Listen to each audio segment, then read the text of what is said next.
अगर दोस्तों मैं आपसे कहूं कि इसी पल में हम खुश हो जाएं, तो ये ना फिलोसॉफिकल बात लगती है कि यार ऐसा सब बोलते हैं, लेकिन हमारा जो मन है ना उसको कभी एक्सेप्ट नहीं करता है कि यार इस पल में कैसे खुश रहा जाए, हम इस पल में कैसे खुश हो सकते हैं। क्योंकि इतने सारे प्रॉब्लम्स, और उसके बीच में अगर मैं खुद से बोलूं कि यार मैं खुश हूं तो मैं कैसे मान लूं। और ये सही है ना, हम नहीं मान सकते क्योंकि दोस्तों यहाँ पे मुझे एक सिंपल आसान सा रास्ता दिखाई दे रहा है और जिसको मैंने बहुत बार शेयर किया है और जिससे मुझे अपनी लाइफ में काफ़ी सुकून मिला है। और वो सुकून जो मिलता है ना दोस्तों, वो पल पल का सुकून होता है। जो चैलेंजेस है वो है, और जब ऐसे जीना स्टार्ट करते हैं ना तो फिर चैलेंजेस लगती ही नहीं, हम फ्लो करते हैं लाइफ में। और वो कैसे कर सकते हैं? सबसे बड़ा साधन भगवान ने हमें दे के भेजा है, हमारी सांसें चल रही है और उसको कोई जल्दी नहीं है, लेकिन हम उसको जल्दी कराते हैं।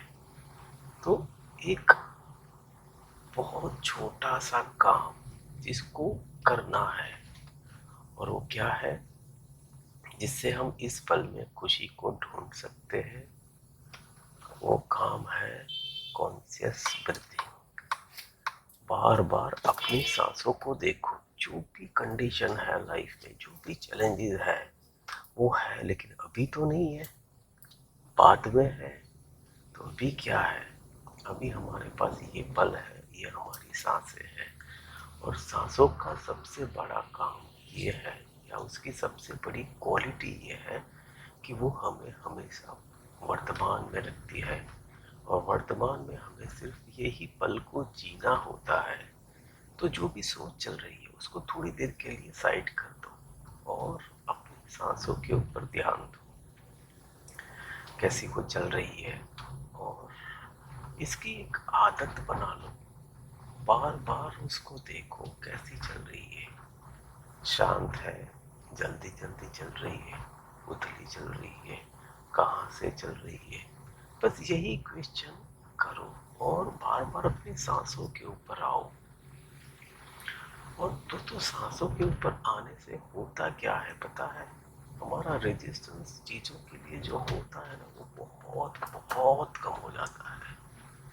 आज मैं आपको लॉ ऑफ अट्रैक्शन का सबसे बड़ा एक, उसके अंदर का एक ऐसा पहलू बताऊंगा कि जो मुझे समझ में आया है। और सब लोग जानते भी हैं, लेकिन मैं बार बार वापस उसको आपके साथ बोलना चाहूंगा। और वो ये है कि अवरोध, हर पल हमको कोई ना कोई चीज से अवरोध है। मुझे ये चाहिए, मुझे वो चाहिए, या फिर मेरी लाइफ में ये नहीं है, मेरी लाइफ में वो नहीं है, इससे मुझे पसंद नहीं है।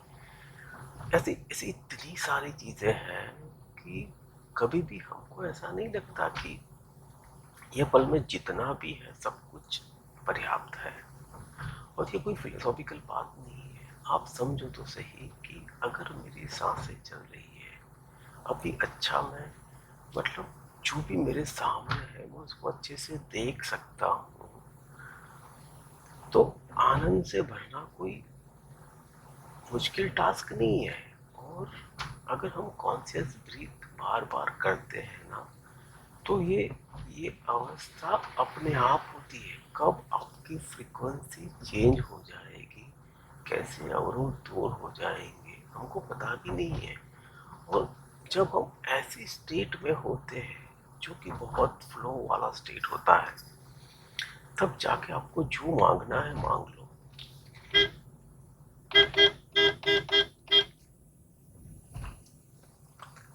तब जो मांगना है वो मांग लो। अदरवाइज जब हम दुखी है और मांगेंगे तो हम अपने जो अंदर रह रहा है उसके बहुत दूर है। उसको सुनाई नहीं देता कि आपने क्या बोला, क्योंकि आप अपने माइंड के अंदर, आपकी चिंताओं में, आपके प्रॉब्लम। हम जब खुश होते हैं ना, तो हमारे अंदर जो रह रहा है उसको बहुत अच्छा लगता है, उसके हम करीब होते हैं।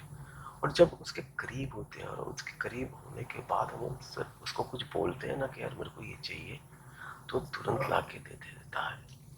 और तो पहले मैं ये बोलूँ कि पहले खुश हो जाओ, पहले अपने जो आपका जो अंदर रह रहा है उसके नज़दीक जाओ। और नज़दीक जाने का मतलब है आप ईज में चले जाओ, और उसके बाद जो भी इच्छा है, जो भी आपको चाहिए, वो बोल दो। बस ये बोलने के बाद फिर वापस अपनी प्रैक्टिस के ऊपर आ जाओ।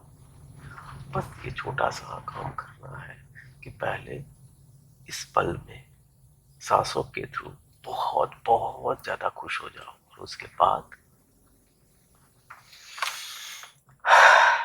उसके बाद मिरेकल होना शुरू हो जाता है। दोस्तों, आपको एक यहाँ पे छोटा सा मेरा एक्सपीरियंस शेयर करना चाहूँगा कि क्या हुआ था। तो दोस्तों, क्या हुआ था कि अभी थोड़े दिन पहले मैं छुट्टियों के लिए गोवा गया था फैमिली के साथ। और ये सडन ट्रिप थी, ये कोई प्री प्लान नहीं थी मेरी।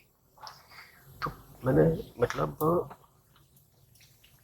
टिकटें बुक करवा रखी थी, लेकिन उसके बाद उससे 2 दिन पहले मैं केरला में था। फिर आया और फिर मेरे पास ऑफिस में 2 दिन का टाइम था, और ऑफिस का बहुत सारा काम था।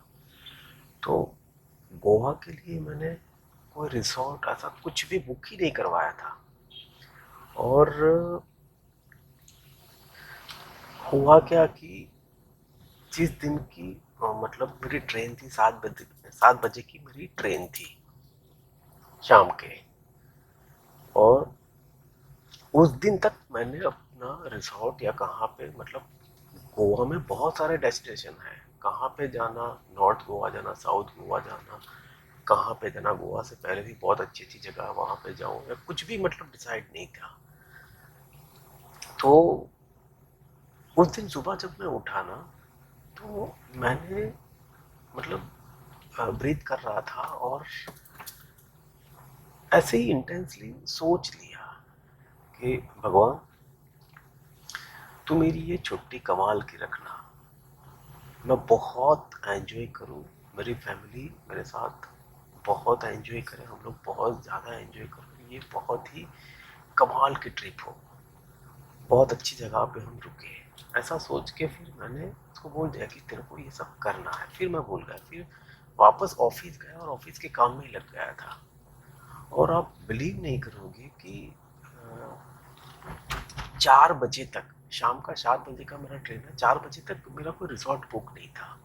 ये भी नहीं पता था कि मेरे को कहाँ पे, मतलब गोवा पे कौन सी साइड रुकना है।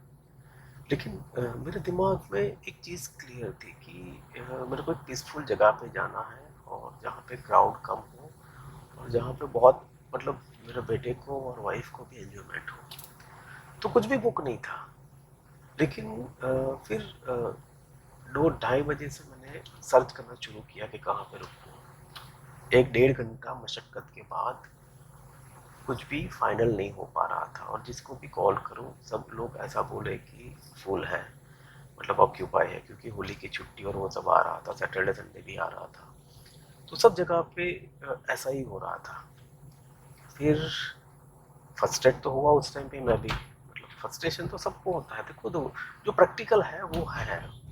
तो समझ में नहीं आ रहा था कि क्या कैसे करेंगे। फिर एक पल के लिए तो मैंने सोच लिया कि ठीक है, साउथ गोवा चला जाएगा, मतलब चला जाऊंगा, उधर से कोई भी रिसोर्ट वहाँ पे ऑन द स्पॉट बुक कर लूँगा। लेकिन अगर मैं अकेला होता हूँ तो ये सब करता हूँ, मुझे प्रॉब्लम नहीं है। लेकिन फैमिली के साथ था तो मैंने सोचा कि नहीं यार, थोड़ा मतलब प्री प्लान हो तो सही रहेगा, ऐसा मतलब ऐसे थॉट्स चल रहे थे। और सडन 4 बजे मेरे एक फ्रेंड से बात होती है, और वो जहाँ पे मतलब रुके थे, उनका रेफरेंस मेरे को मिला, और उनके फोटोग्राफ्स मैंने देखे थे, बहुत कमाल के थे। और मैंने उनके ओनर से, रिसोर्ट के ओनर से ही मेरी बात हो गई। तो उन्होंने मेरे को जो भी उसका प्राइस था, बहुत मतलब मैं बोलूँ कि बहुत ही रिजनेबल प्राइस में मुझे उन्होंने बोला। और उस जब उन्होंने मतलब मैंने उनसे बात किया ना, तो अंदर से एक मेरे को सेंस आ गया था। वो मुझे नहीं पता वो कैसे आता है और क्यों आता है, लेकिन मेरे को समझ में आ गया कि गौतम तेरे को यही बुक करना है, दैट्स इट। और मैंने उनको एडवांस दे दिया, इमीडिएट फ़ोन रख के बोला कि आप अपना जीपे नंबर दो, मैं आपको एडवांस मतलब दे देता हूँ।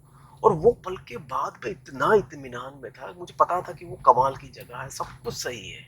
और आप मानोगे नहीं, जब वहाँ पे मैं पहुंचा, इतनी कमाल उसने मतलब रूम की चॉइस भी, मतलब जो कोटेजेस थे उसकी चॉइस भी मेरे को दी कि आपको इसमें से जो पसंद है वो आप ले लो। और इतनी अच्छी मतलब मेरी ये टूर रही।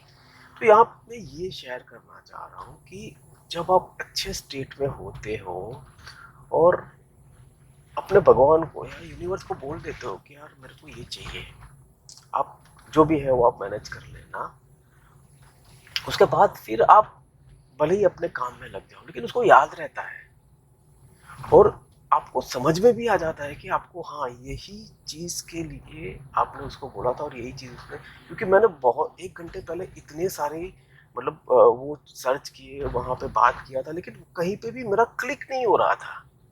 लेकिन जैसे ही ये हुआ और अंदर से एक समझ में आ गया कि नहीं यार यही करना है, और कर लिया। तो ये देखो छोटा सा एक्सपीरियंस है, लेकिन मैं बोलूँगा कि हाँ मैंने जो सुबह किया था ना उस चीज़ ने इसको मैनिफेस्ट किया।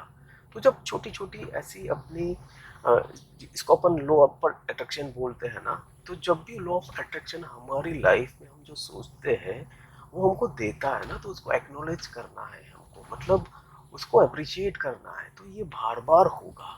और इतना ट्रस्ट करना है अपनी सांसों के ऊपर, अपने अंदर रह रहे भगवान के ऊपर, कि जो भी हो रहा है वो सही हो रहा है। तो बस दोस्तों आज मतलब थोड़ा बहुत यही आपके साथ शेयर करना था, तो शेयर किया आपके साथ। और